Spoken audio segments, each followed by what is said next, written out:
হরে কৃষ্ণ বন্ধুরা, কেমন আছো তোমরা? আশা করি ভালোই আছো। আর আজকে হচ্ছে রাধা অষ্টমী, সেই জন্য এখন আমি যাচ্ছি মন্দিরে। এখন বাজে প্রায় 11:15। আর অভিষেক কিন্তু 10টা থেকেই শুরু হয়ে গেছে। আর এত ভিড় ছিল মন্দিরে, আমি রাধা মাধবের একটুখানি পাশে দাঁড়িয়েছিলাম। ওইখানে এত ভিড় তোমরা দেখতেই পাচ্ছ। আর ভালো করে একটু দর্শন, ফোনে তোমরা হয়তো দেখতে পাচ্ছ না। যাই হোক, আমি একটুখানি দর্শন করে তারপরে বাইরে চলে যাব, কারণ কি এত ভিড় আর প্রচুর গরম। আর দেখো কত ভিড় হয়েছে আজ। এবারে রাধা অষ্টমীতে আমার মনে হচ্ছে একটু বেশি ভিড় হয়েছে। তো তারপরে আমি বাইরে পঞ্চতত্ত্বের সামনে, এখানে হচ্ছে স্ক্রিনে দেখানো হচ্ছিল লাইভ, তো সেখানে বসে বসেই দেখছিলাম। আর তারপরে আমি গিয়েছিলাম একটুখানি চরণামৃত খেতে। তারপরে চরণামৃত পেয়ে তারপরে চলে যাচ্ছিলাম প্রসাদে।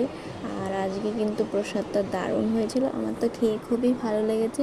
আর তোমরা কে কে রাধা অষ্টমী পালন করেছো বা কখনো করেছো কি না আমাকে কমেন্ট করে জানিও।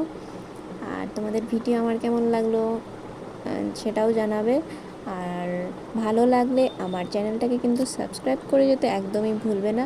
আর ভিডিওটাকে প্লিজ প্লিজ লাইক করে দেবে।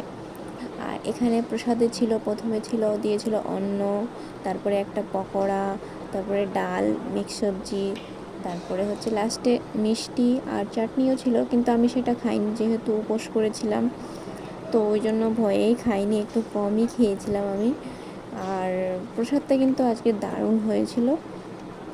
আর আমার মা বলছিল আজকে রাধারানীর স্পেশাল কৃপা আছে, ওই জন্য হচ্ছে রাধারানীর আবির্ভাব তিথিতে এত সুন্দর প্রসাদ হয়েছে। কারণ এর আগে আমরা যখনই দুপুরবেলা খেতে গিয়েছি আমাদের প্রচুর কষ্ট হয়েছে, হয় প্রসাদ ভালো লাগেনি, সন্তুষ্টজনক হয়নি। প্রসাদ আবার ভালো লাগে না এরকম হয় না, প্রসাদ ভালোই লেগেছে কিন্তু খেয়ে অতটা